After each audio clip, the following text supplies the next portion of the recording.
Okay. So let me share the screen.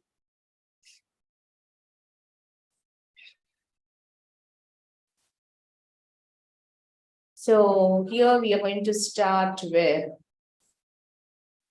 the entrepreneurial growth and strategy.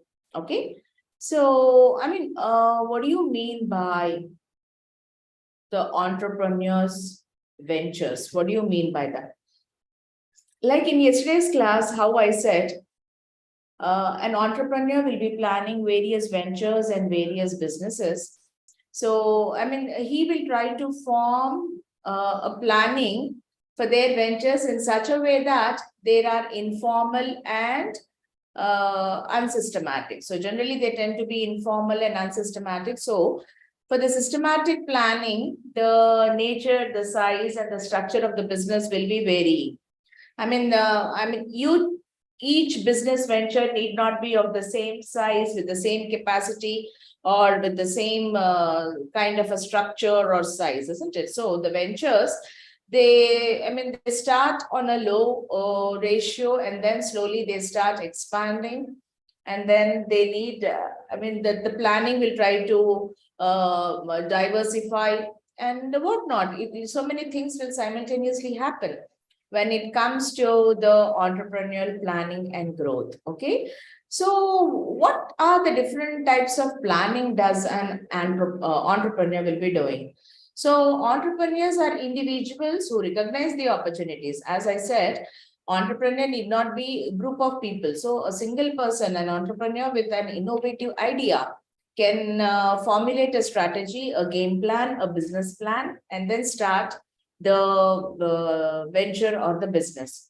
So entrepreneurial strategy is the process of developing new products and approaches in a constrained competitive environment. Now, why do I say constrained? So there are so many constraints, problems, difficulties, which will really stop or hamper the entrepreneur in mobilizing his resources and occupying the market.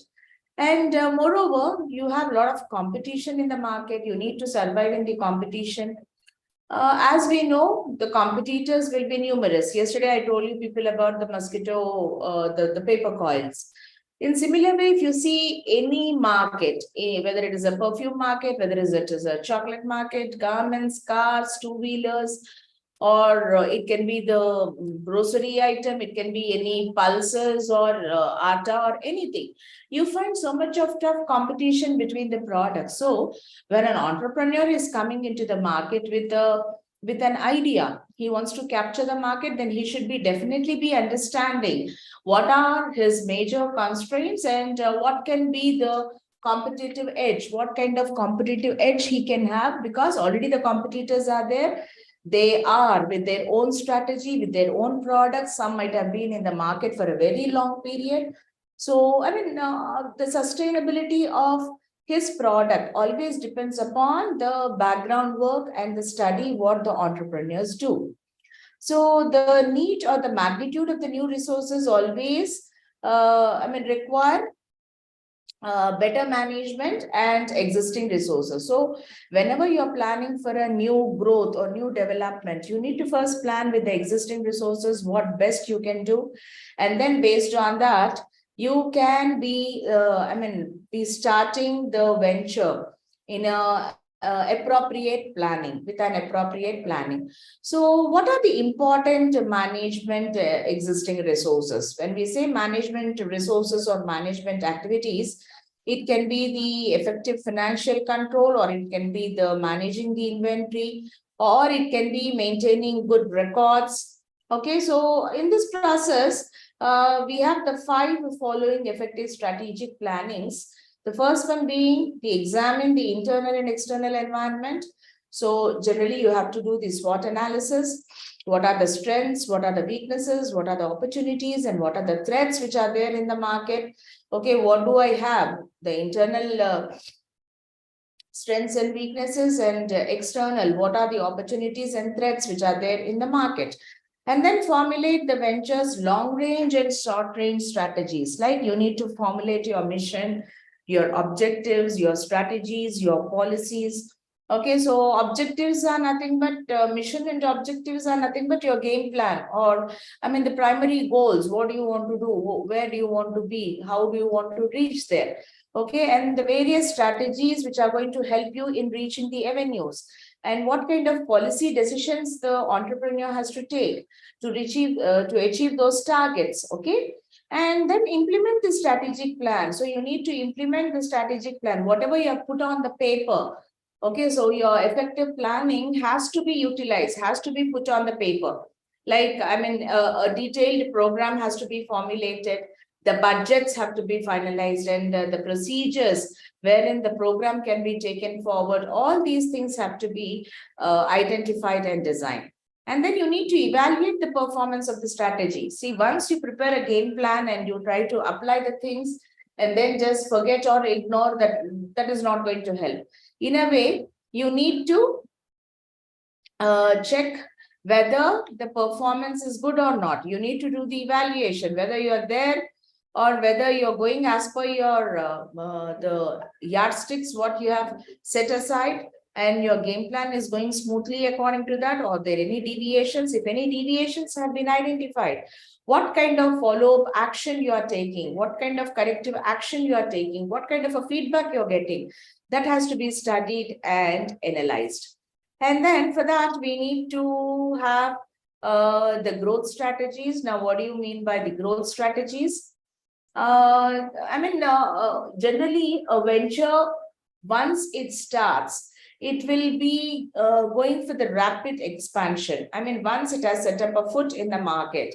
So once it feels that it is able to satisfy the set of consumers' wants or demands or requirements, then slowly it will try to occupy the market, grab the opportunities which are there in the market, try to expand, grow their business. And I mean, you can go for the new entry, or go for a new market with the new knowledge of the entrepreneur. You can go with the simple perspectives, and then you can not only capture the existing market, but also go for the capturing of the new market. So in a way, you are going to be having the growth strategies. Now, what can be the different kinds of growth strategies? It can be the penetration strategies, it can be the market development strategies, or it can be the product development strategies, or it can be the diversification strategies. Now, what are penetration strategies? When I'm talking about the penetration strategy, you slowly penetrate. For example, if you put a blotting paper on a table and you pour water.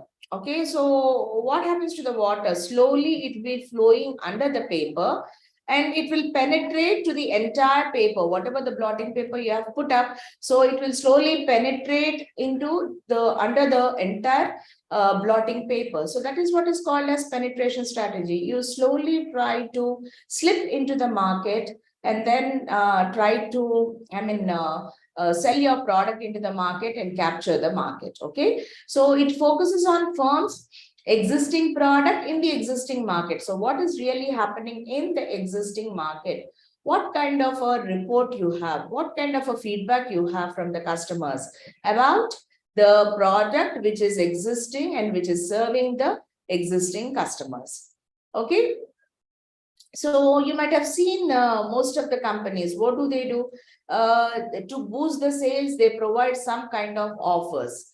I mean, if you're buying a product, they say that for the next product onwards, you're going to get 10% off or 15% off. So in a way, it is encouraging you to buy the new product. And once you're buying the new product, it is also pushing you to go for the reuse. I mean, if you have to use the coupon, you have to rebuy the product. And once you're buying the second product, because you're a privileged customer, we are offering you some other offer. So in a way, they try to maintain a connectivity, a loop, wherein you try to force the customer to use your product by offering or by giving some kind of a discounts or offers. And then you have market development strategies. Now, what are market development strategies? When I'm talking about the market development strategies, the various strategies which involve selling the firm's existing products to new groups of firms. Okay, so the same existing products will be sold through the new group of customers or new group of markets. It can be the geographic, or it can be the demographics, or it can be any kind of criteria for the usage of new product. Okay, so I mean, for example, you start a product like say sweets. Okay, you are offering sweets. Okay, then these sweets and chocolates or whatever you are offering will have sugar content. So generally the diabetic patients will not be using the product, and they generally tend to avoid the product because of the sugar content. Okay, so for them you might go for a new product where you can say that these are the sugar-free sweets. Maybe you have made that with the combination of jaggery or some kind of byproduct wherein you get the sweetness, but it is not going to spoil your health. So in a way, you try to encourage the diabetic patients or someone to consume your sweet. So that is a new market. The existing consumers, when I'm saying sweet, definitely it should be sweet. Okay, but a sweet is not good for the diabetic patients. It's just like a poison. So, I mean, for them, consuming more of the sweet will definitely, disturb their health, isn't it? So for such cases, if you're producing a product which is consumable by the diabetic patients, will definitely boost a new market. Similarly, you can go for the smaller categories like the demographic factors, that you might go for the gender, you might go for the age, or you might go for the income. So that is what the Tata's has done. Tata Nano. Tata Nano is for the low income people who want to have a four-wheeler, but their income does not permit them to buy a car, purchase a car. So under such cases, Tata has said that the economical car which can be procured by the middle and the low income consumers. So that is how he introduced a car under 1 lakh. And then maybe, yeah, even there are variations where a car was available for 1,25,000, and the high-end model, I think it was around 1,65,000 or 85. So that is the demographics. You consider the income levels of the customers, and then based on that, you try to innovate a product. And then you might also have the exploring with the new product users. I mean, the same existing products can be used for new purposes, wherein you develop the product in a way where the new possibilities are there. You can use the product for a different purpose also. Now coming to the product development strategies. So what kind of a product development strategies which are required for the developing and selling the new products to the people who are already purchasing the firm's existing products? So you want to develop a strategy. You want to give some kind of experience to the particular set of consumers by focusing more on the problems what they are facing with the existing technology and the ways in which you do the modifications to the product and can be served to the consumers. Okay, so when we see the Disney corporations, now the Disney corporation was built on the customer base of Disney movie viewers. So it started developing the merchandising products specifically aimed at this audience.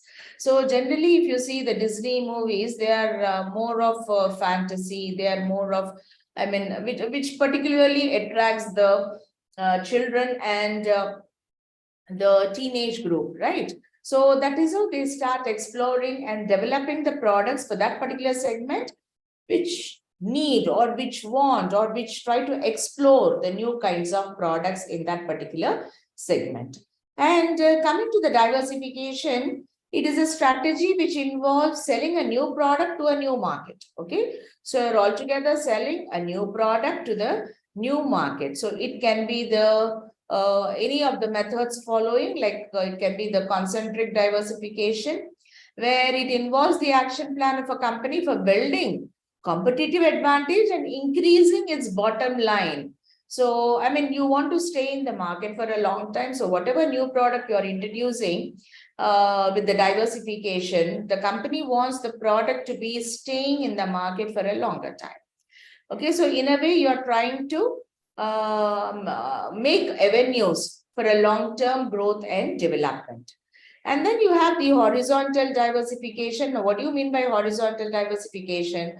So it is a strategy where the company adds new products or services that are often technologically or commercially unrelated to current products. Okay, and these might appeal altogether to the current customers or new customers. Okay, so I mean, these are not related in the sense that some kind of connection is not there between the existing product and the new product. The moment you see the new product, it is almost technically different. Commercially also, it is not related to the existing product. Or it can be the conglomerate diversification. Now it is a growth strategy that involves adding new products or services that are significantly different from the organization's present products or services. So the growth, I mean, it adds some kind of a new products or services. Like way back, I think when I'm talking about the Colgate-Palmolive, the Colgate-Palmolive company has added an international brand to its existing product line. I think it is Camay Soaps. Camay Soaps was an international brand. So altogether, it has added a new global product to the existing product line. So in a way, when you're adding that, what really happens is your product line prestige increases. Okay, because of the foreign products or the global products adding to the existing product line, your current market, the current customers trend will be totally different because of the prestigious products which are added to the existing product line. And coming to the generation and execution, so the actual execution of a strategy is very, very important. Okay, so it itself is a strategy. How you're executing a strategy itself is a strategy. Many, I mean, most of the entrepreneurs, they try to commit errors during this particular stage. I mean, they get confused with the existing specific goals or strategies, or already for the new product or for the new venture, whatever strategies you have planned. So sometimes that might not go in run, isn't it? In the same lines, it might not go. So you need to be creative, you need to be cautious, you need to be quite understanding about the market scenario. The competitive strategies have to be analyzed, and then you need to go for the strategy which is a tailored made and a unique strategy for this particular venture. I mean, you cannot have this tailored venture strategy for all the products. So you need to be unique, you need to be different, you need to be something different in the existing market. So such kind of differentiations have to be studied and observed. So one of the fundamental benefits of developing a strategy is that it creates unity, or it creates consistency, and it creates some kind of acknowledgement throughout a company. So every department in the organization, they work for the same objective, same goal. So there is a one-line uniformity when it comes to the venture strategies. And then coming to the managing the implications of the growth, during the growth of a new venture, managing the entrepreneurial growth is an important task. So firm's growth introduces a number of managerial challenges for the entrepreneurs. I mean, it can be the challenges which are routine, which are not in the routine cases, or I say that it can be a familiar difficulty or an unfamiliar hurdle. So it can be of anything. So generally, whether you like it or not, you have to focus. Whether it is willing or unwilling, you need to focus towards the particular task. Otherwise, the success cannot be achieved. Now, coming to the categorization of entrepreneurs and their firm's growth. So based on the ability to make a transition to the professional management and aspirations, generally the entrepreneurs are categorized into two dimensions. The first dimension presents an entrepreneur's ability to successfully make the transition to more professional management practices. And the second one is it represents entrepreneurs' growth aspirations. Okay. So the one is you try to make a transition, okay, some kind of shift from the general practices, entrepreneurs' general practices or the abilities to the professional management practices. And the second is how good the entrepreneurs' growth aspirations are there and in what way they are going to boost or develop the strategies. Okay. So depending upon the entrepreneur's position, the two dimensions can be shown in the following manner, wherein whether the entrepreneur's ability is unused or the potential is little used, or you find a lot of constraints for the usage of the potential, or you find that there is growth, there is actual growth, which is showing a lot of potential in the market. So anything it can be. Coming to the accessing. Now, what do you mean by accessing? So over and above the effective management of one's own resources, entrepreneurs can use the resources. Now, what kind of resources they can use? It can be the financial resources, it can be the technical resources, it can be the knowledge resources, so on and so forth, which help the growth of the business. They generally tend to be the stepping stones or the success stones for the overall growth of the business.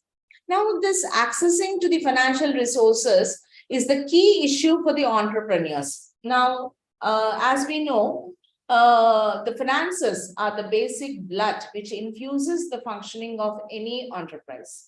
So for this enterprise, you need to have some kind of financial accesses, like it can be the credit or it can be the financial stock, or it can be the money, or it can be the shares, whatever form it is.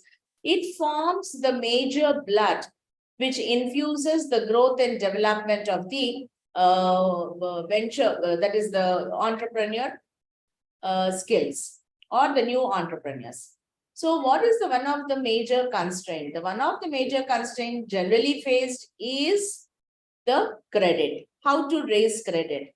Now you cannot simply raise fund from the market. I mean, you need to have the credit worthiness. What is credit worthiness? It is the ability to repay the loan.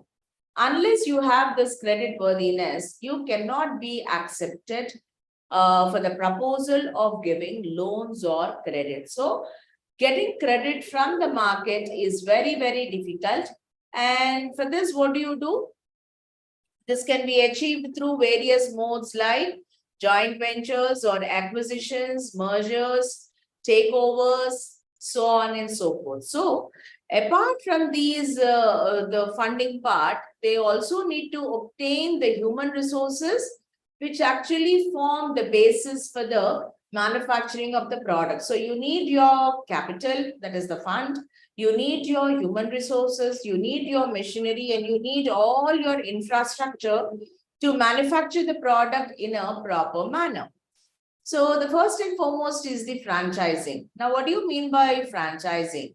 It is an arrangement whereby the manufacturer or sole distributor of a trademarked product or service gives exclusive rights of global distribution to the independent retailers. So you are a franchise. I mean, you have the authority, you have the power, you have the agreement to distribute the products on behalf of the trademark. For example, A1 beauty products, Oriflame beauty products. Originally, they were distributed through franchising only. Similarly, Amway products, initially, they were sold through franchising only, where you give the exclusive distribution rights to some set of retailers to distribute the product into the market. Now, what are the types of franchises? Now, the first type is the leadership. Now, what do you mean by the leadership? It is a form commonly found in the automobile industry. So here, what does the manufacturer do? He distributes their product lines. I mean, these dealerships act as the retail stores for the manufacturers, and they're required to meet the codes or the established standards by the manufacturer. And once they are met, the franchising will be provided. So, I mean, generally the benefit for this is they can display the products more spaciously, and it is customer friendly where the customer can visit the outlet and look at the products very easily. And then apart from that, you also have the benefit of advertising your product, because so many franchises you're giving. So, I mean, they can come out and look at the product, and in a way you're trying to promote the product in the market. And the second type is the which offers only a name, image, or the method of doing businesses. Like most of the outlets, what are they? Like McDonald's or Pizza Hut or Pizza Corner, Subway, KFC, okay, the Dunkin' Donuts, or I mean, all these are the products which are franchises which take the name, the image, and the method of doing the business in a proper way. Like even when we say the Coca-Cola also uses the licensing. Now they use the licensing to manufacture Coca-Cola in India under the brand name of Coca-Cola. Okay, so when you see the bottle shape or color or branding or the name written on the company or on the logo, and the way they do the business, more or less it is similar. But the best examples can be the sitting outside on the chair, okay, welcoming, you can take pictures, and the kind of products, whatever you're I mean displaying, can be shown in the same manner, whether you're visiting at Hyderabad, whether you're visiting at Secunderabad, whether you're visiting at Madras, or whether you're visiting, that is Chennai, or whether you're visiting at Mumbai, anywhere, the McDonald's appearance will look alike, the pricing will be same, the product manufacturing, the composition, the procedure, everything will be same, and the look of the McDonald will also be looking the same. So this is what is called as franchising, where I mean, it is the most common form of franchising. And the third type is it offers services. Now they offer the business services, like it can be the agency services, it can be the income tax consultants, or it can be the real estate agencies, or it can be the business solutions, some kind of franchisee what you're opening, and it is specific for solving the business problems or offering only the business services. Now, what are the advantages of franchising? Now, the basic advantage of franchising is you already have an established brand. So you don't have to start a new venture, a new form, because it is already existing, it is already exhibited, it is already there in the market. And then you form, I mean, day to day, you don't have to form a separate strategy. From day one, whatever the strategy you are following, the same thing will be followed. And then you have established business system. So franchised business will benefit from the established business systems, because already the procedures or the market or the tests are proven. I mean, you are there in the market for a continuous period, so you know what is the pulse of the market. You know what kind of a response you're going to get from the market. So in a way, that is going to help you in understanding the market pulse. And then you also have the training, because initially, whenever you are accepting a franchise, you need to have the training facility. I mean, you need to be trained, you need to be knowing what kind of policy should be followed, what kind of methods have to be followed, what kind of uniformity you are trying to bring. So all these services can be taken only through appropriate or proper training and support services. So these are the basic advantages of having a franchise. Now, coming to the disadvantages of franchising. Now, the first and foremost is franchising is not always the best option. I mean, you don't have to sell what is already being sold in the market.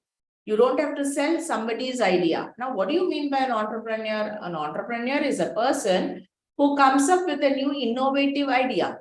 So, I mean, when you're taking the franchising, to what extent you're innovative? You're not innovative at all. Whatever the franchising companies are doing it, you are supposed to replicate. You are supposed to do whatever they are doing, whether it is the combination, whether it is the trademark, logo, presentation, pricing strategy, or whatever it is. You need to follow what has been told to you. So in a way, you just become something, a puppet. What others are doing, you're supposed to do it. What others are guiding, you're supposed to do it. So there are so many legal regulations also. Apart from what I said, so it also includes the legal regulation. I mean, it requires compliances with the central, with the state government, okay? The franchising laws. So different places, the franchising laws will be different. You need to go with the blueprint. You need to have an experienced, legal advisor who can guide you in these matters correctly. And then you have the potential for the reduced margins. So, I mean, most of the franchisees end up paying huge amounts as royalties. So these royalties are typically based on gross sales or net profits or whatever it is. So in a way, these royalties are going to be, they're going to potentially pull down the margins, the profit percentage or the ratios of the entrepreneurs. Now coming to the next one, joint venture. Now, what do you mean by joint venture? With when two or more people come together, okay, so it comes with a partnership, or it comes with the active participants who have joined. So they sometimes they involve themselves into a partnership venture where people come together, form together an entity which is called as a joint venture. So it is called as strategic alliances. I mean, strategically, it is better that you both join together rather than fighting for the same market separately. So if you're fighting for the same market separately, sometimes you might win, or sometimes you might lose, or you might lose all the time because of the overpowering strategies of the competitors. So under such cases, it is better you come together, you join together, and you then you do the venturing. Okay. Now, what are the different kinds of joint ventures? So it can be a project-based joint venture. Now, what do you mean by project-based joint venture? So it's only for a particular project, particular assignment, or particular task where you try to come together, join together, and then accept the work. Okay. So the best example what has been given is the pharmaceutical manufacturers like Cipla. So they are the traditional pharmaceutical manufacturers, and they want to enter the booming business of biotech. And on the other hand, you have the Biocon. It is a biotechnology firm. So Cipla intends to utilize the research of Biocon and develop a particular drug for the treatment of some ailment. So now, to achieve this objective, both Cipla and Biocon have to work together, where one has to give the knowledge and the other has to give the lab or the process of production, the importance to the process of production. So in a way, the two big entities, they join together, and then they venture together, and the percentage of profits is decided and divided amongst them. And based on that, they tend to continue their joint venture.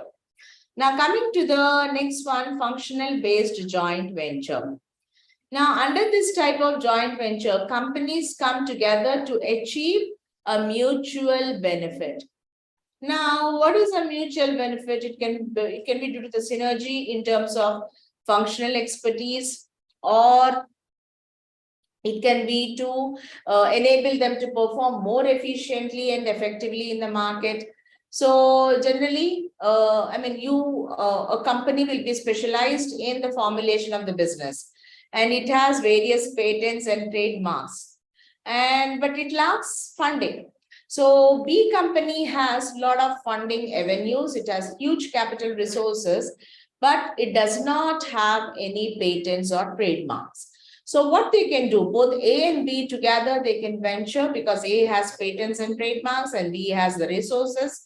If they combine those two, then maybe, yeah, they can do the wonders by having a functional based joint venture. And then you have vertical joint venture. Now, what do you mean by vertical joint venture? Vertically, when you are trying to make a venture, it can be the retailer doing to the wholesaler, or between the wholesaler and the manufacturer.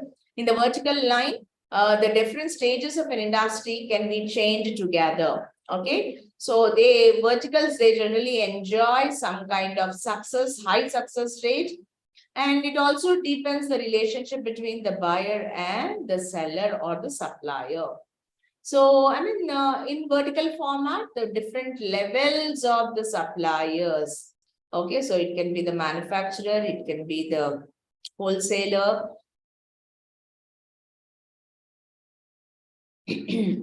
It can be the retailer, or it can be the bond between the various hierarchical positions in a vertical joint venture. Okay, like in 2011, the Ford and Toyota agreed to work with one another to develop hybrid trucks. Okay, so I mean, this is one of the new venture what the companies have come up. Okay, and similarly, you find Videocon and Kelvinator. So Videocon, Kelvinator, they both came together to manufacture washing machines. So in a way, it can be the ventures wherein they come together, pool their resources. It can be the monetary, or it can be the human, or it can be the technology. And they try to innovate a new product. And then you have horizontal joint venture.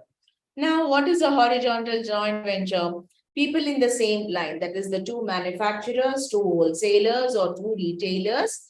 So just to make you all understand, I'm quoting this example where they usually rely upon one another. They might go for a horizontal joint venture. Okay, so it can be the two companies in the same line, searching for the ventures for the same set of market, for the same set of customers.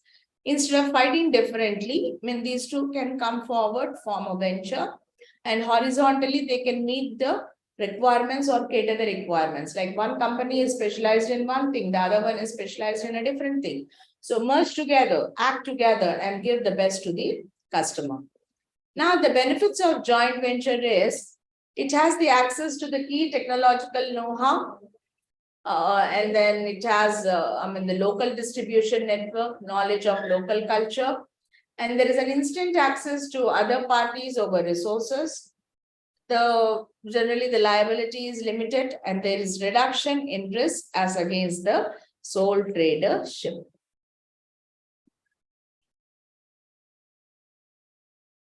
Now, coming to the next is the acquisitions. Now, what do you mean by acquisition? Acquisition is nothing but whenever you're acquiring an existing business, it is called as acquisition. Whenever you acquire an existing business, that is called as an acquisition. Okay, and it can be the purchase. The acquisition can be the entire purchase, or it can be the part of the company, or it can be anything, but you try to acquire the company, it is called as acquisition, whether it is a part of the company or whether it is a whole of the company. Now, coming to the advantages of acquisition, you have established business. Okay, so the most significant advantage is that the acquired firm has an established image and track record. And they are ruling the market, they have good market space, and then finally you're going to acquire the business. So that is what generally happens when you have good name in the market and a new company acquires you. So that will definitely give the chances of new branding, because already the market is a leader with the product to be sold or being sold in the market. And any changes you are making to the existing product will bring wonders to the existing product. And then you have market structure. Now, when you are acquiring, you already have a market structure. The product is already a market player. So, I mean, you don't have to go with the specific distribution network of wholesalers, retailers. That is the supply chain I'm talking about. Okay. So, this is already pre-existing. So, the only thing is you need to continue the pre-existing structure. So, it is in a way very simple. And then you have the location. So the new customers are already familiar with the location. So there will be no need to look for new location areas for expanding the business. And coming to the cost, the actual cost of acquiring a business can be lower than other methods of expansion. Okay.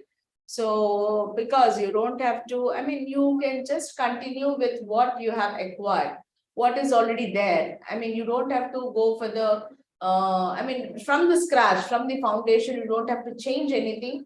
It is already which is existing. Just you can, I mean, click on the market structure, then just continue the structure, continue the location, continue the, I mean, the whatever the costs you have, the company has already planned, you can go with the same cost structure, maybe with a little addition. And moreover, you can continue with the existing employees also. Now, for example, I can say about Satyam Computers.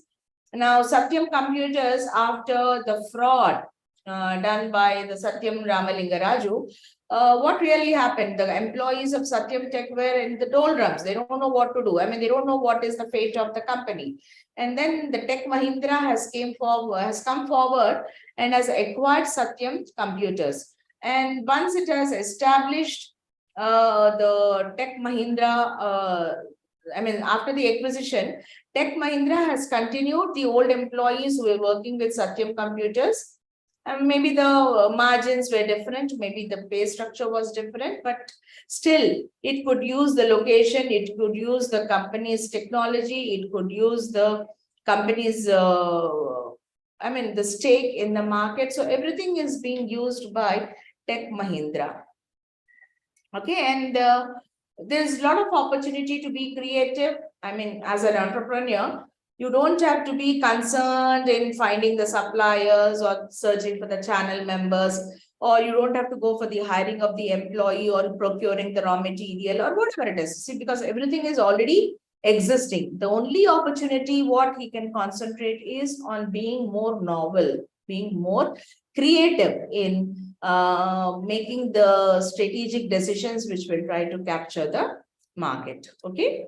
And then what are the disadvantages? So always you will not have the positive side of the coin. When there is a coin, you will have both advantages as well as disadvantages. So what are the disadvantages? So the marginal success record. Most of the ventures that go for the sale have only the marginal success, and sometimes it will be unprofitable track record also. See, whenever the acquisitions happen, I mean, the customer expectations will be different, and it is very difficult to reach the new customer expectations. So when you acquire, it takes some time in understanding what the market is, what kind of products the market is accepting, and then slowly you try to make changes. But a customer, as I said, he's the king of the market. He will not give you so much time. He'll not give you the time for the adjustment and say that, okay, just now he acquired, no, little time I'll give, then he will introduce, then I'll buy. No customer will try to give you such long time. So, I mean, they try to expect the changes very reasonably, very quickly. And generally, these would not happen in the market. That will lead to the failure. So overconfidence in ability. Now, sometimes the entrepreneur might be overconfident, might assume himself to be superior overall and above the market, and they go overconfidently into the market. And such kind of a speeding, overconfident nature will always dump you down. I mean, there's always, the overconfidence will never pay you. Okay, you need to go for the evaluation, self-evaluation, where you have to strive, you have to understand how different you are or how different you want to be in the market once you have acquired the particular product. So these kind of knowledge are very, very important. And if you be overconfident, you will be overboard in the market and maybe, leave the profits, you will be incurring huge losses. Now, the key employee loss. Often when a business changes hands, key employees also leave the firm. Now, who are the key employees? It can be the manager, or it can be the executives or the top operational members who generally have the hold in the company. And whenever the prior management is there, they tend to be working very closely with that management. And once that management leaves or sells the property, then automatically the key members, they don't feel like continuing in the organization, because it can be the bonding or it can be the adjustment. And generally what happens, if the key personnel are still continuing, there's a tendency that where the new entrepreneur might ask him to reveal the statistics or reveal the trade secrets or make some kind of a comparison with the existing, with the past. So such kind of uncomfortable situations, you want to avoid. So as a key personnel, so these can be avoided. For that particular reason, immediately when the company is acquired by a new concern, the key personnel, the chief executive officers or the operations officers or the executive members, they tend to leave the organization. So in a way, it will really make difficult for the entrepreneur to continue the business, because the key decision makers, until then who were taking the strategies, until then who were the key personnel in framing a strategy, are no longer associated with the company. So from the scratch, from the bottom, we need to divulge and make necessary justifications. And then you have the overvaluation. Now, the actual purchase price might be inflated due to the image, customer base, or the channel members or the suppliers. And if the entrepreneur has to pay too much for a business, it is possible that the return on the investment will be unacceptable. Yeah. So if I'm buying a company with huge investment, definitely I expect a high rate of return from the company, expecting that, see, since I have made a payment on a large scale basis, so my return should also be on large scale basis. So some legal provisions will be prescribed, and the time limits will be initiated, so on and so forth. And what can be the next concept, that is the mergers. Now, what do you mean by a merger? It is an agreement that that unites two companies, two existing companies are merged into one. Like, for example, you have Airtel and Vodafone, they both merged together. So that is a major merger which has united both the companies and have given a tough competition to the other brand, Airtel. That is the Idea and Vodafone merger has given a tough competition to the Airtel, which was a superior, a dominant marketer. He was, in the market, getting the huge or highest stake. Okay. So the merger, it is an agreement. Okay. An agreement between the two existing companies, will be merged with one new company. Okay. So the two companies will be merged and you might get a new company into existing. Okay. And acquisitions are also similar to mergers, but these terms are generally interchangeably used. Okay. And the legal issues involved in the mergers and acquisitions can be more complex for the Indian entrepreneurs. So there is no single integrated law governing the mergers and acquisitions in India. So, the entrepreneurs have to comply with the different regulations which are applicable, and then see that legally it is not, hampering the growth and development or the movement or the shareholders, anything relating to the business, nothing is disturbed. In such a way, the management of has to take a call or has to take a decision. Coming to the types of mergers. You have horizontal merger. Now, a merger between companies that are in direct competition with each other in terms of product lines and market. Okay, so horizontal, which are on the same line. Both are producing the similar product, similar nature, similar type, and both the products have similar type of customer base. So under such cases, you can call them as the direct competitors. They come together, they say that why fight unnecessarily?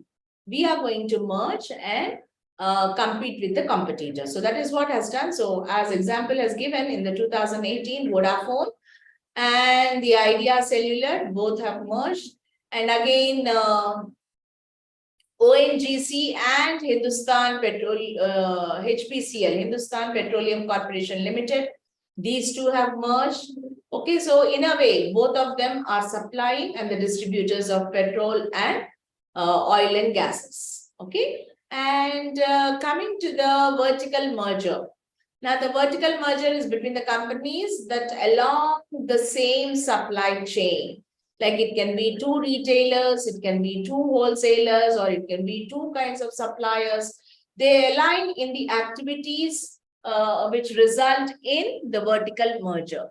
Like the example given is the Tata Motors has acquired 80% stake in Trilix. It's an Italian design company, okay, an engineering company. And similarly, Reliance Gateway has fully owned subsidiary and the Flag Telecom Group. So in a way, you have merged with another telecom company in giving the telecom services to the market. And then it can be the market extension merger, a merger between the companies in different market that sell similar products or services. Okay, so the merger of the companies in different markets. Okay, and in different markets, what are they doing? They are trying to sell the similar products or services. So the goal of this kind of market extension is to gain access to large market and you can have a larger clientele base. Okay, you want to have a huge base of the clients, then yeah, you better go for the market extension merger. Like the Tata Motors acquisition of the luxury car maker Jaguar. Okay, so that is one of the extension where you try to add a prestigious product to the product line. And then you have the product extension merger, a merger between the companies in the same market that sell different, but they are related products and services. Okay, so I mean, these companies, they are in the same market, but they are selling the different products, but somehow there's some kind of relationship between the products or services.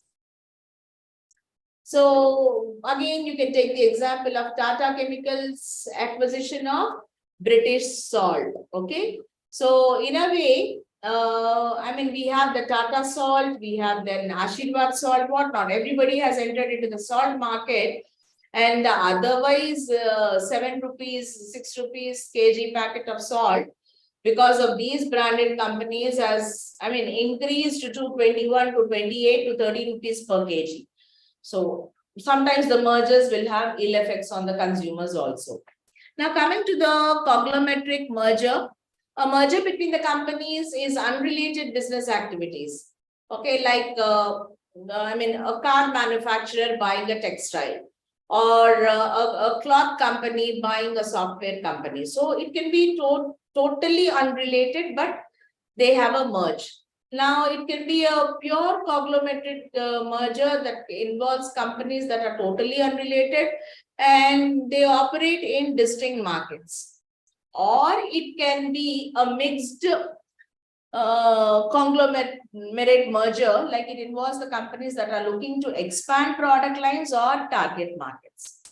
So the merger between the L&T company, Larsen & Toubro and Voltas Limited. So it is one of the largest engineering company which has given the expertise in the infrastructure, oil, gas, power and process, has acquired the Voltas. Now the next one being the takeovers. Now, what do you mean by a takeover? It refers to the purchase of a company by another company. You take over the bid. You acquire typically, you offer the cash, you offer the stock, or you might offer the stock in the sense both shares and debentures. Okay, you might offer the infrastructure, you might offer the technical know-how. So anything it can be a takeover. So there are many reasons why company may initiate takeover because they typically, these are initiated by a larger company for a smaller one. So when a smaller company is making huge profits in the market, slowly those are taken over by the larger company, and then they try to increase or enhance their network. So the takeover bids can be a friendly takeover. A friendly or takeover bid occurs when the board of directors from both the companies approve the bid. Okay, so they will approve the buyout terms and the shareholders. And generally, the shareholders will have the opportunity to vote in favor or against the takeover. Okay, so the Tata Sponge Iron Limited took over Usha Martin Limited in 2019, and the deal was done with a consideration of about 4,100 crores, and which was promoted, which was facilitated by the promoters of Usha Martin Limited. So such kind of friendly takeover where both of the directors, board of directors come together, discuss the terms, and then finally ask the shareholders to vote in favor or against, and then finally based on the result, they try to, continue with the takeover or stop. And then you have hostile takeover. It occurs when the board of directors from the target company may reject a bid, and if it believes that the offer undermines the company's prospects and potential. So, both the company's board of directors should come to a term.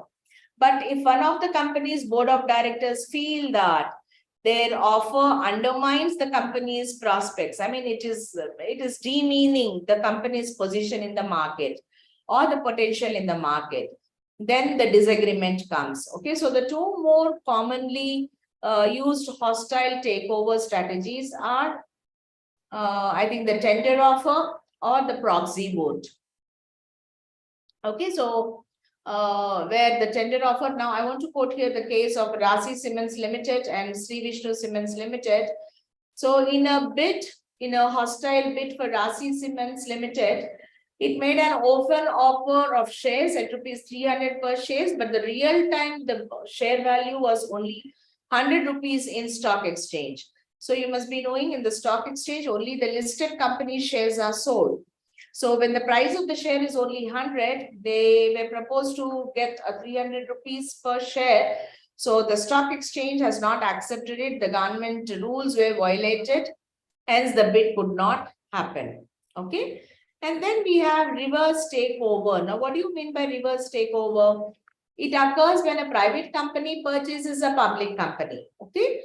The main purpose is nothing but to get the listing status in the stock exchange. So just now I told you people, only the public limited companies will be shared in the stock exchange. So to get the benefit of listing, a private company might buy the public company. Okay, and then the main rationale behind it can be the going with the initial public offer, have a status in the listed stock exchange. So this was an example of the ICICI merged with its arm, ICICI Bank, that is the parent company. So just to get size increase as well as the benefit of listing. And then you have backflip takeover. Now, backflip takeover bid occurs when the acquirer company becomes the subsidiary of the target company. Okay, so the takeover is termed as backflip because the fact that the target company is the surviving entity and acquiring the company becomes the subsidiary of the merged company. So because it is in that way termed, it is the black flip what you're going to understand. Okay. So generally the takeovers or the acquisitions are the common phenomenon what we see in the market. So to survive in the market for a longer period, making, excellent profits will definitely have the common factor.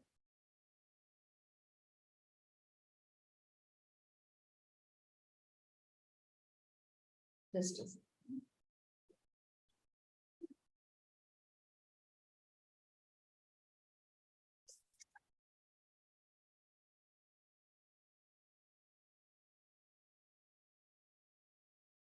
Something happened, ma. I'll just share the screen once again.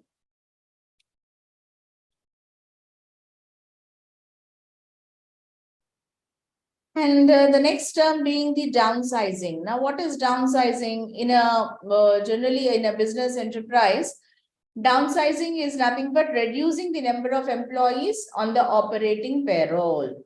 So, if you have seen, when the takeover or the mergers or the acquisitions take place, though most of the companies continue with the existing employees, few of the companies want to cut down the size of the employees to either it can be controlling costs or either it can be having the new employee set with altogether new blood. I mean, the new ideas and the new blood. So different firms will have different strategies. It can be a temporary downsizing or it can be a permanent downsizing. Or it can be, providing certain benefits. You say that you're going to get the retirement benefits if you're opting for a retirement immediately. So some kind of stops will be given for the downsizing option. Now, what can be the advantages of downsizing? The advantage of downsizing is that the entrepreneur has the chance to scale the business down to a more realistic and manageable size. I mean, you're cut downing the unwanted costs, the wasted costs, which otherwise hampers the growth and development of the company.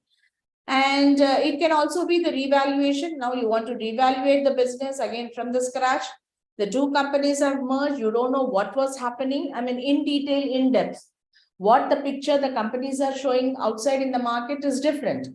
But when it comes to the reality, you need to understand what is really happening in the business. So you want to re-evaluate the position of the company in the market. For that, again, you need to go for the downsizing, because with the existing employee lot, you might not have the true picture or understanding what is really happening in the market. And certain times, decision making also, the company it misses out on the collective experience of the staff members.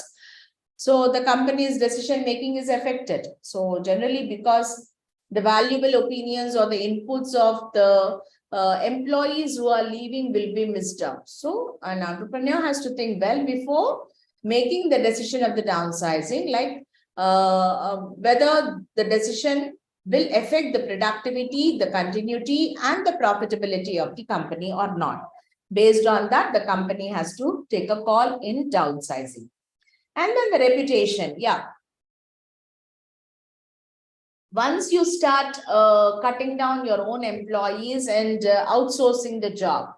So once you start outsourcing, what happens is sometimes the image of the company might be damaged in the market, stating that the own employees are removed or thrown out and the company has taken a downsizing decision.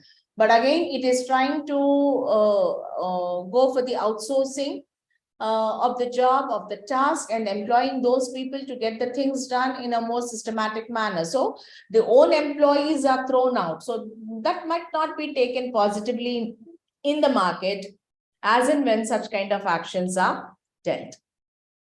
Now, I think most of the companies have already taken a call, whether it is a merger or let us not talk about that, but most of the companies, because of the recession in the market, started taking calls and removing the employees. Fortunately, in India, I think it's not yet started. But in Western countries, if you see the trend of the downsizing has already started. Now, coming to the disinvestment. Now, what do you mean by a disinvestment? So disinvestment is nothing but when the government or the public sector starts selling its stake, or it tries to liquidate the assets to the subsidiary or to a third party, then we call it as a disinvestment. So disinvestment, no investment, or reduction in the investment. So in the investment means it stopped funding, reduction in the funding. Okay. So several institutional investors have begun divesting their holding in the fossil fuels or non-profit organizations or something of that sort. So the disinvestment action always results in divestiture or the reduction of funding. The primary objective is to maximize the return on investment. So the moment you start disinvesting, you stop funding the organizations. In a way, you have ample scope to think and you can go with the diverted, you say divesting. So you go for the diverted or divesting routes of what do you say, investment, which generally tells you that where you stand in the market. So unnecessary funding will definitely pull you down. So you stop unnecessary funding, you disinvest yourself, and you concentrate on the agencies or on the groups where the funding can be done, or where the profits can be checked and the return on investments can be checked, the expenditures can be controlled, and you can make the unit as more labor intensive or infrastructure incentive unit. Okay. So we have a Department of Disinvestment in the Ministry of Public Enterprises, and this is dealt by the Government of India. And in the Union Budget 2019 and 20, the government has fixed up a target collection of 90,000 crores by way of selling its shares in the company. Now, the disinvestment activities of Government of India. Now, when we are talking about the new economic policy, the last economic policy was in the year 1991, which clearly indicated that PSUs had shown a very negative rate of return on capital employed. So inefficient public sector units, so public sector units, whatever, are not able to bring the returns. They're continuously incurring losses.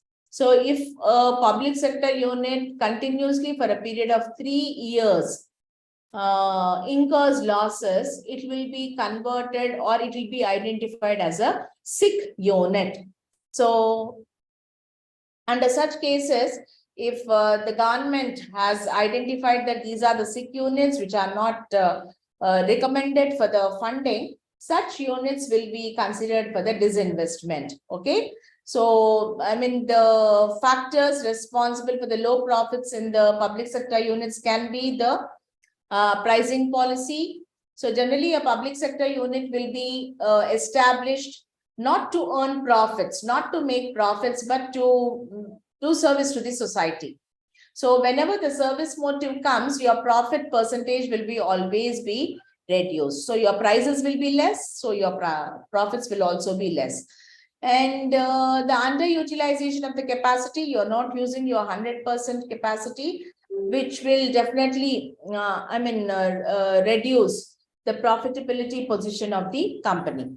And other than that, we have the problems related to the planning, construction of the projects, and the problems related to the labor, personnel, and the management. Like if generally the labor in the public sector units, more often they go on strike, more often they have agitations, and generally there is no raw material supplied in time. So inadequate supply of the raw material definitely hampers the production. And where everything is going on smooth, the labor problems, the labor related problems will definitely bring down the status of the public sector unit.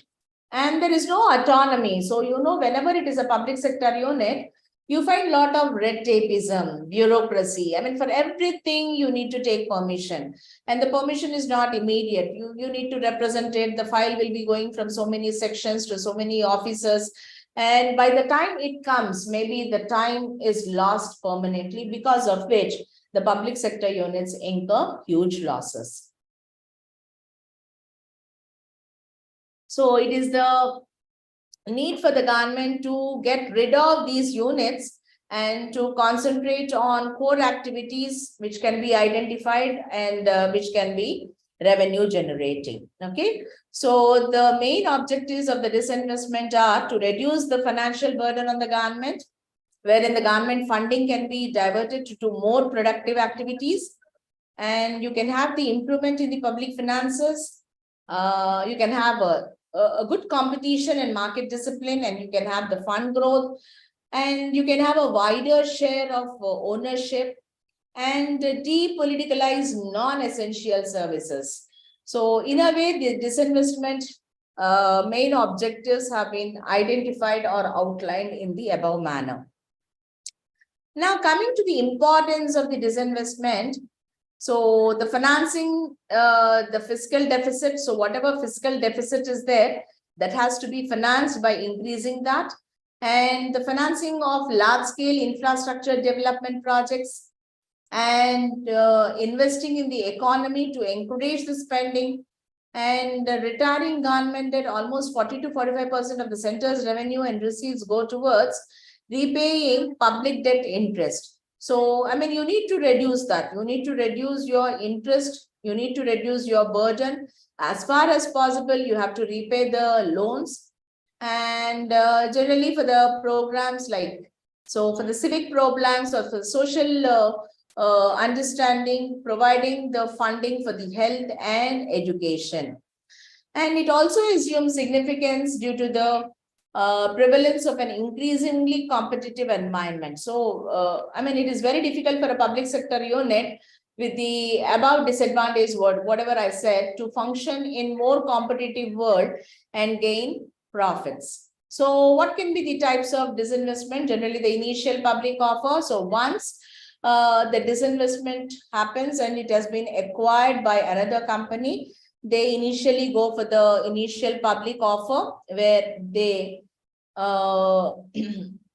tend to accept the shares from the general public.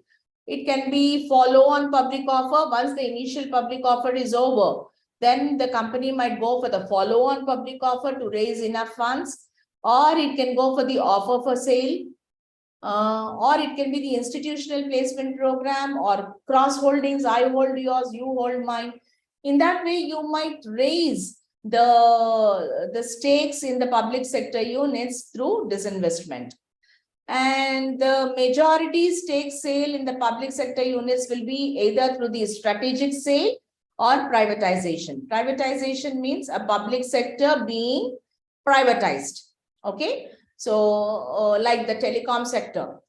Earlier, the telecom sector was a public sector that was privatized. Similarly, the banking sector is privatized. So whatever the public sector units are there, the moment you privatize such ownership, it is called as privatization.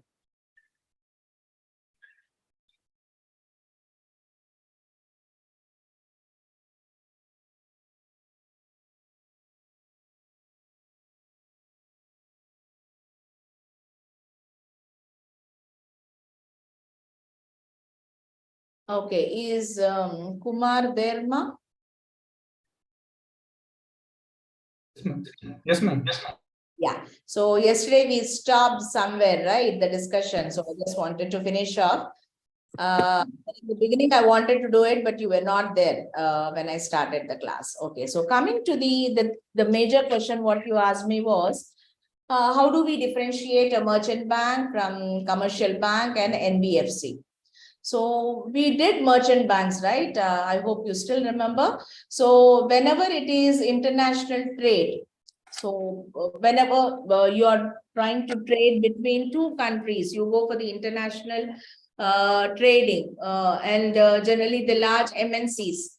So they do not have the required financial services. So under such cases, the merchant banks, they help the international trade in mobilizing. They provide the services for the international mobile of trade and other service activities. Okay. And generally, when I'm saying merchant bankers, they are not a banker who provide the finances, accept deposits, or provide loans. They don't do such kind of a thing, but they generally provide the services which are specialized in the mobility of international trade and transit. Okay. So, I mean, the examples also you ask me, JP Morgan, one of the famous world company, or Goldman Sachs, or the city groups. So these are the basic companies which can be said as merchant bankers. Okay. And you asked me about the commercial banks. So the commercial banks, the commercial banks, the major purpose is to serve the people, right? They accept the deposits from the general public, and they put that money in the investments. They encourage the savings. And for these savings, they get the interest, which is again diverted or put into use by the various companies by taking them as loans or investments. And the major purpose of a commercial bank is accepting deposits and providing loans. So this feature is not there with the merchant bankers. They don't do it. They only provide the services which will generate or mobilize the international trade. And similarly, in the same line, we have NBFCs, that is the non-banking financial corporations. I mean, they are registered under the banking, but again, their main motive is not to accept deposits and do the lending. They have a license, a banking license is definitely there, and they come under the banking, but they don't, does not accept deposit or make loans, invest. I mean, instead we can say that they are the mortgage lenders or they are the investment bankers. You can see the money market, like the Muthoot Finance comes under NBFC. Okay, so I mean, they pledge the gold and they give the finance or the lending. Okay, so I mean, it can be the private equity, or it can be the equity funds, or it can be the other kinds of funds which can be raised by NBFCs. Okay, and generally, as I said in yesterday's class, the interest rates will be very high when you're going with the NBFC. The funding will be immediate. They are not so many formalities what you have to follow, just like in case of commercial bank. So the formalities will be very less, and you get the loan in a very short span of time, as well as the interest rates are also very, very high. So, yeah, Kumar, did I make it clear? Yeah, ma'am, it's clear. Thank you, ma'am. Okay. So we'll do a little bit of this entrepreneurial support system, 4 or 5 bits, and then stop and continue tomorrow. I think still we have close to half an hour to 40 minutes time, right? Okay, now we have entrepreneurial support systems. Now, what are entrepreneurial support systems?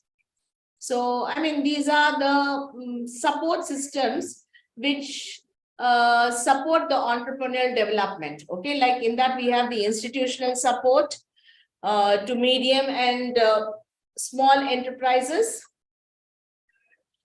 small and medium enterprises, and then we have the export promotion facilities for the MSMEs, and then we have the development of women entrepreneurs and rural entrepreneurship, and we also have entrepreneurship development programs. Okay, so I mean, it can be for the funding scheme can be through the government policies, or it can be through the public sector banks, or through Exim banks, or the credit guarantee schemes. So the major idea of the policy is to fund the micro and small and medium enterprises, and provide whatever aid. It can be the technical aid, it can be the training, or it can be the workshops, or it can be the finance or the knowledge, whatever, to survive in the competitive world. Whatever entrepreneurial programs which are required so that they can sustain in the competitive market is dealt under this particular block. Okay, so the first one being institutional support to micro, small, and medium enterprises. So here, why do we need to fund the MSMEs? So the government of India is striving very hard to create the institutional as well as infrastructural support to help the young talent which is there in the country, and where, I mean, they're really ready to venture into the industrial ventures. So we have the industrial parks. If you remember, even in Hyderabad, we have industrial parks, we have techno parks, so which are created, I mean, just to boost, to support, to provide the facilities required to them so that the new ventures are going to prosper. In a way, when the new ventures are prospering, that will give the employment opportunities, that will give the revenues, that will pay the taxes, that will bring up the standard of living. And then, yeah, again, the story ends with the national income and per capita income. So this is where the government is, I mean, striving very hard to create the infrastructural support and other benefits to these ventures so that they're going to, I mean, raise to the standard wherein the country can expect a overall growth. Now, why there is a need for the institutional support? So, when we are talking about the natural resources, we have abundant natural resources and we have abundant human capital, okay? But we don't have the industrial development because lack of expertise, lack of knowledge, lack of talent. Okay, I mean, talent not identified. It's not that people don't have the talent, they have the talent, but the talent not identified. I mean, even if you talk about a gem or a diamond, once you get the raw diamond, it's just like an ordinary stone. And the value of that stone is zero. You don't have any value to the gem once it is dug from the earth. Okay, but once you make the polish, once you make it shine, once you have regained the glow into that diamond and identify the quality and the carats of the diamond standard, then you fetch the prize. So the same thing is happening in India, where you have abundance of everything, but you don't have enough opportunities. Okay, you don't have any perspectives. They don't know. The young entrepreneurs don't know, I mean, the kind of opportunities they have in the market, the kind of abilities what they have can be, can be diversified into a new venture provided they are polished properly. Okay, so I mean, India has failed in this aspect where we have untapped prospective entrepreneurs which are not identified. Okay, so unless this we have the Infosys. So when the Infosys chairman has started the company, we never knew that we had so much of computer aid or technical aid, isn't it? So there is so much of untapped talent which is hidden in India, and which has to be nurtured, which has to be identified, which has to be trained. Then only you can have the results coming out in near future. So since the inception of our planning era, we have been giving so much of importance to the SSI sector, the small scale industry sector, so that it will be growing and it will be providing the support and assistance to the other bodies. It can be an aid, a supporting aid to the large scale industries. It can be a supporting aid to the service sector. It can be a board for the institutions or the other bodies which have been formed. Okay, so what are the things you have to understand here?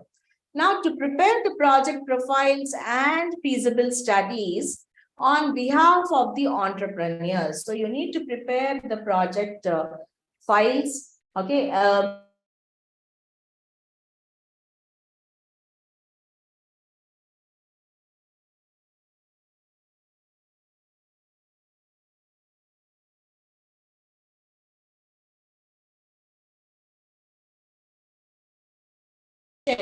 has to be provided. In a way, you need to give the help, you need to give the assistance, like how better you can make your project reports. And you need to conduct the industrial surveys, and you have to provide the first-hand information regarding the demand in the areas available, the raw material which is available, how much is the required labor, what is the technical expertise you need. So all this information has to be provided. And you need to also identify the potential of entrepreneurs, and then you provide them technical and managerial assistance. Okay, so you need to provide the technical and the managerial assistance so that they will be prospering, they will be having the knowledge and they will be prospering.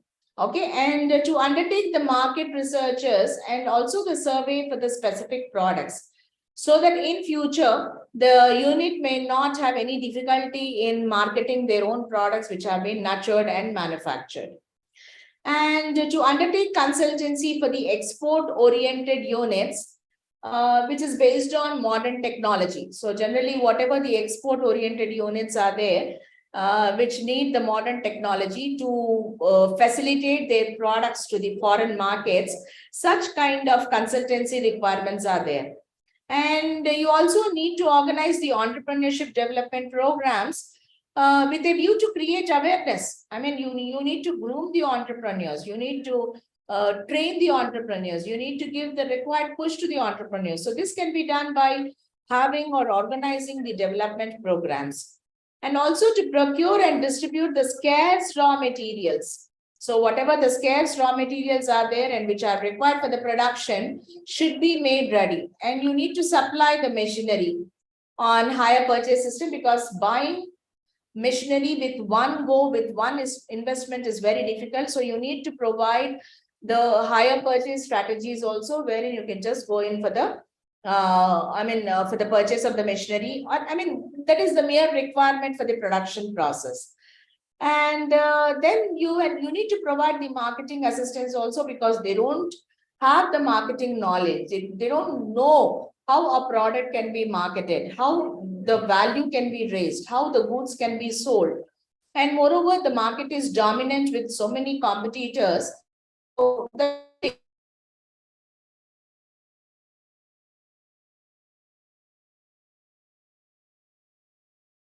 they can take a call on the production. And to help in development and upgradation of technology, always technology is the mother of the necessity. Wherever you go, the technology plays a leading foot.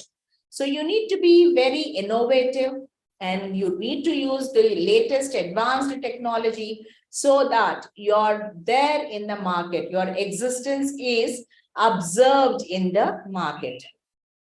And then you have the last one, the industrial estates. Just now I said the industrial parks, the techno parks, all these are the units which provide the infrastructure and the training facilities to the entrepreneurs. And without such kind of facilities, an entrepreneur cannot continue in the market. So the first and foremost is the district industries centers. Now the industrial policy in 1977, it contained the concept of district industry centers, and these programs were providing the local it's a point for providing small, tiny cottage village industries in a particular area. So small, tiny cottage and village industries in a particular area, and to make available all necessary services and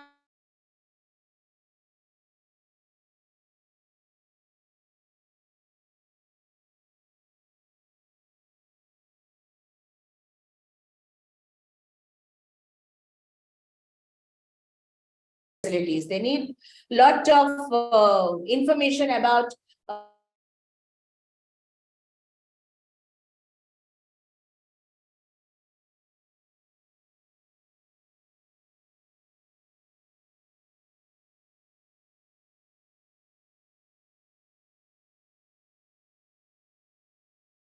can be sold in the market. These all things can be studied and understood. So for this, what will be kind of services or support facilities which are provided to the entrepreneur? That is, it can be the setting up of micro, small, medium enterprises, which can be the identification of suitable schemes or preparation of the feasibility reports, or it can be the arrangements for the credit facilities or the machinery and the equipment, the provision for the raw materials and development of industrial clusters. I mean, all these are provided under one single roof. So before setting up of these DICs, the prospective entrepreneur has to go to several agencies. I mean, each located at different place, each has some time gap, some time length, some period in which you can attend the meetings, you can attend the people and get the knowledge. So once the DIC was set up, everything was available under one single roof. So it made the job of the entrepreneur very simple and easy, where they can approach and then, I mean, try to get the details and, I mean, start innovating and being, as an entrepreneur, you start producing and distributing. And moreover, the DICs are also working at par with the state and the central government projects, like we have Pradhan Mantri Rozgar Yojana, okay, and then you have small industries which are governed under the district industry center, so you can register them and you can implement the DIC policies there. Or it can be the continuation of a system wherein all the young entrepreneurs can come under one single set and different ideas can be nurtured, and then maybe you can come out with an excellent plan. And generally, the organization structure of DICs, if we are talking, it has a general manager, functional managers, project managers. So all these people are there to provide the required technical services or the training services which are required by the young entrepreneurs. Okay. And when it comes to the single window, when I'm saying single window, all technical aids, whether it is a technical knowledge, computerized monitoring, or it can be the activities which are to be monitored and which require the attention, all are categorized under single window. So you need to just go there, submit your form and get the entire benefit on the same day or maybe the following day, but you don't have to move from pillar to post to get these benefits. And then coming to the objectives is to grant financial and other facilities to small units, to develop close links with development blocks, and to identify and help new entrepreneurs. So these are the major objectives why the DICs have formed. And coming to the functions, you prepare a keep model project for the reference of the entrepreneurs. You prepare an action plan which can be implemented for the schemes which are already there, to undertake industrial potential survey or identify the types of feasible ventures, whether the particular venture is feasible or not, whether the service sector can be continued or not, whether the industrial sector is prospering or not. So such kind of feasible ventures can be identified. And then also provide the guidance for the loan amount. As I said, they provide the services in preparing the projects. So your project report consists of the fund, what you require for the venture. So what kind of funding goals are there and what are the funding avenues? How much can be sanctioned or issued and how much you have to write? These kind of advisors can be attained by the funding agency. And then you have the worthiness, appraise the worthiness of the project proposal. Yeah. So you can appraise and say that whether the project is good, whether the project will be accepted, or the project needs modifications, or it's outrightly rejected. So such kind of appraise, which shows the worthiness of the project report. And it also helps the entrepreneurs in securing the license, the clearances, or the permits wherever possible. And it also provides the assistance in marketing their products. It conducts the product development and the appropriate strategies for the small industry development. And it also helps the entrepreneurs in clarifying their doubts. So under one single roof, the services are available where you come up with different set of doubts which require a lot of clarification. This can be dealt under the DIC. And you also, under DIC, the training programs are conducted. So the training programs will try to enhance your confidence levels whenever you're working. And then you also act as a nodal agency for the district for implementing the Pradhan Mantri Yojana, Rozgar Yojana, and also it all helps in the specialized training organizations or the services which can be conducted under the entrepreneurs development programs. And what are the services? So the small scale industries registration, whether it is the permanent or provisional, registration of the handicrafts or the cottage industries, then implementation of Prime Minister's Rozgar Yojana, granting of subsidies to the SSI units, distribution of project profiles, training of entrepreneur development programs, or it can be the industrial cooperative societies. It can be the raw material assistant through SIDCO, that is the Small Industries Development Corporation, or it can be the electrical or electronic industrial estates where you need the allotment of the sheds, or it can be the marketing assistance again through SIDCO, or it can be the motivation campaign, which will try to boost the motivation and enhance the confidence levels of the new entrepreneurs. And it can also be the clearance of licenses through the single window meeting, or rehabilitation of a sick SSI unit, small scale industrial unit.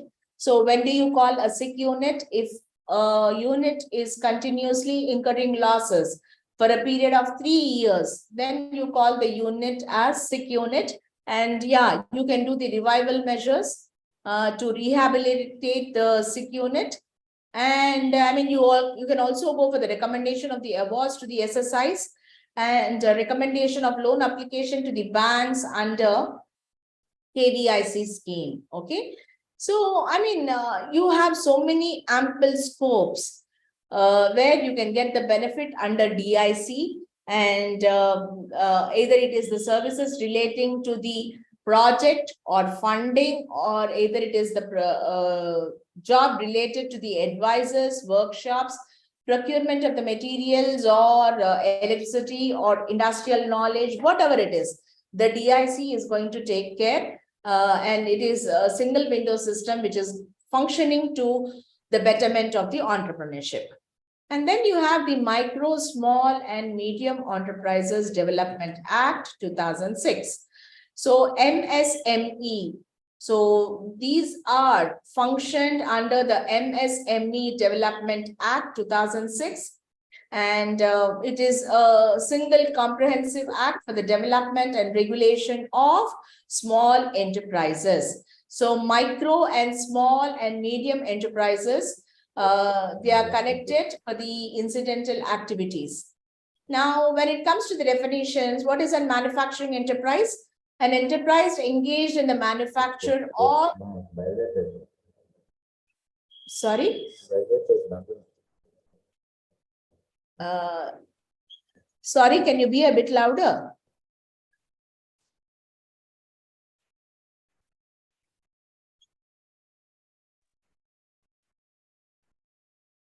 Yes? They are not talking to us, madam. Okay, right. So I thought someone is asking me something, so I just... Okay, anyway. Yeah, definitions of the micro, small and medium enterprises. The enterprise which is engaged in the manufacture or production of goods pertaining to any industry specified in the first schedule to the Industries Development and Regulation Act 1951. Okay, so as per this, an enterprise which is engaged in the manufacture, okay, and pertaining to any industry specified in the first schedule of the Industries Development and Regulation Act. Either it should be a manufacturing enterprise of these, or employing plant and machinery in the process of value addition to the... or employing plant and machinery in the process of value addition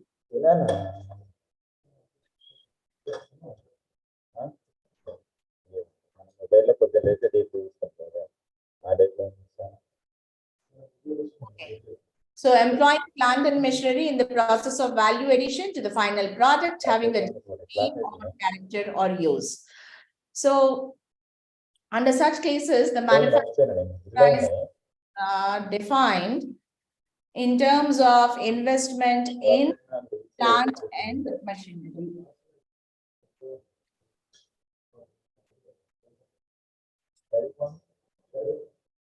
Okay, so what is a service enterprise? Which is engaged in rendering services is called as service enterprise. Yeah. Are you able to understand what I'm saying?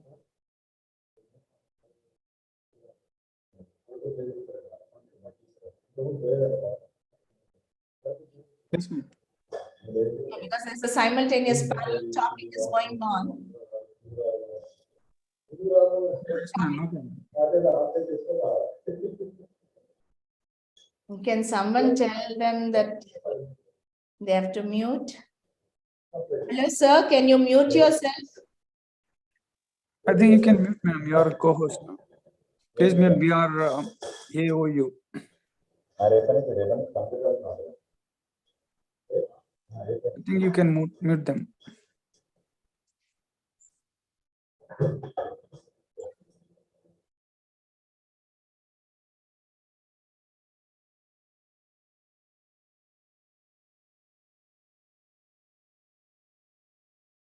Okay.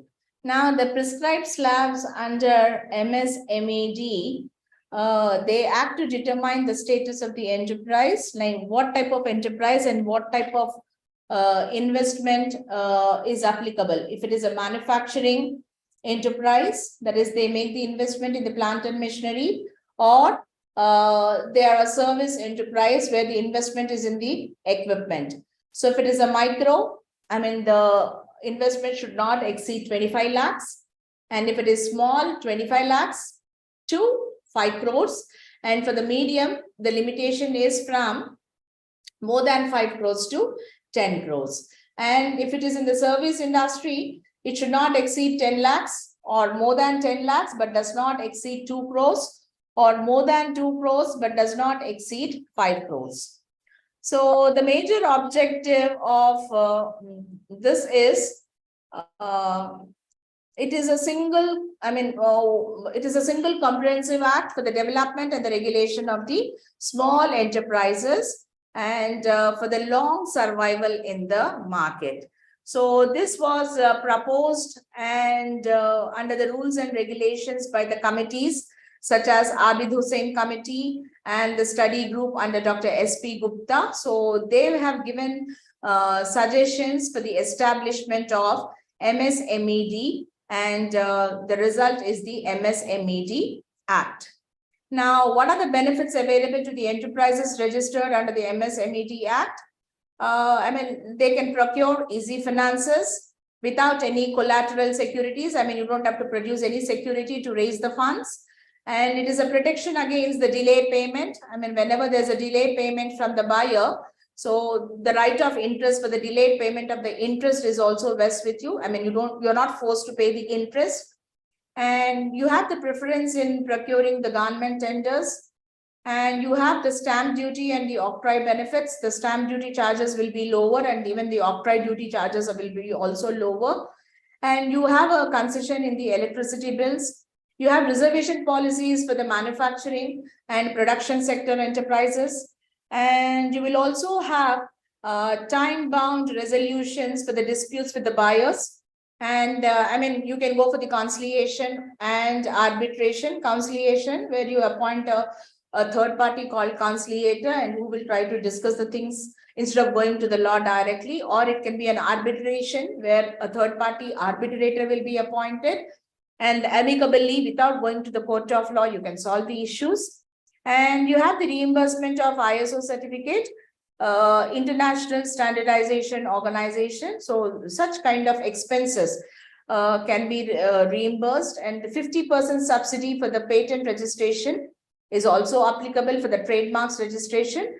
And there's a subsidy to the extent of 75% on the expenditure for obtaining product certification licenses from the national and international standardization bodies.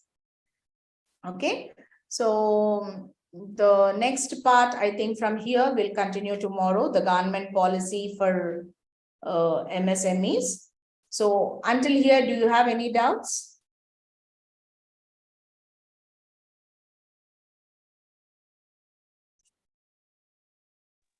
No, ma'am, no doubt. No doubts. So yeah, we'll continue tomorrow because too much of this MSMEs, if I'm dumping on you, you'll get confused. Okay, ma'am. No. So right, then tomorrow, same time, we are going to meet. Okay? Okay. Okay.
Kumar and Monica. Hello? Kumar, are you there?